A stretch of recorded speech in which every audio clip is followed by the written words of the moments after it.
Hi, I'm glad you stopped by. I'm going to read this story called Franklin is Bossy.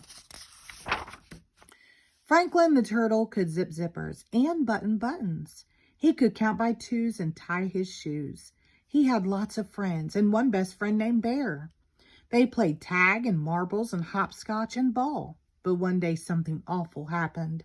Franklin and Bear had a fight. It was a steamy summer morning. Franklin told his friends, "Let's play marbles," and they did.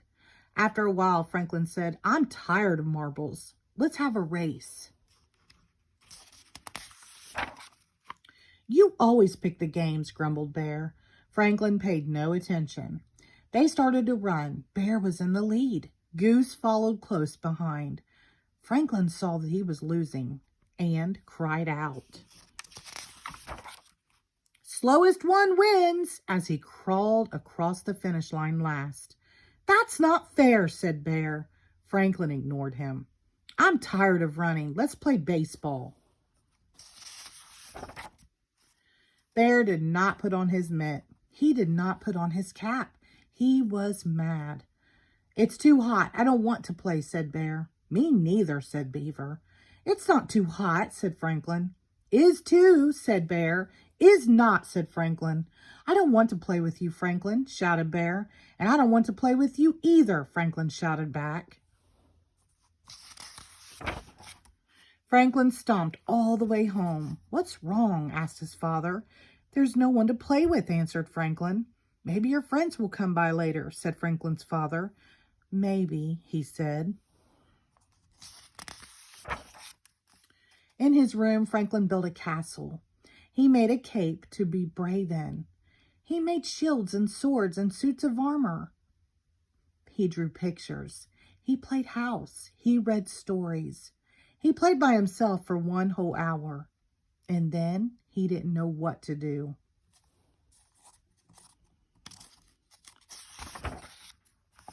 So Franklin went looking for company. His friends were in the river cooling off. "Are you still hot?" he asked. "No," they answered. "Then let's play ball," said Franklin. Before anyone had a chance to say a word, Franklin started giving orders. "Bear, you play first base. Goose and Beaver, you go to the outfield. I'll be the pitcher." "No way," shouted Bear. "I don't want to play with you. You are too bossy." All of Franklin's friends nodded. "Bear's right," they said. Franklin turned his back and went home. There was no one to play with and nothing much to do.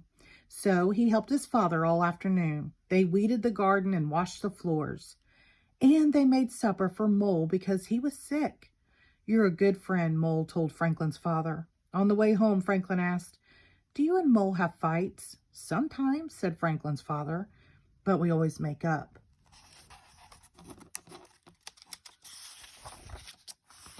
Franklin played alone for another whole day. He missed Bear and all his friends, and he had lots of time to think.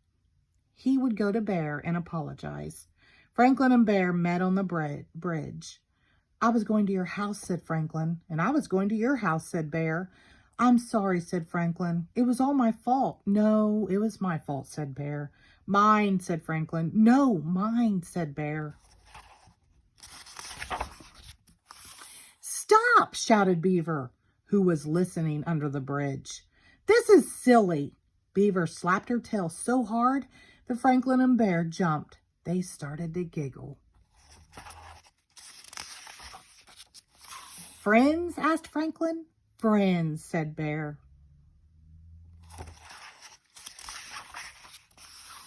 Beaver wanted to play baseball. Bear and Goose and Duck agreed.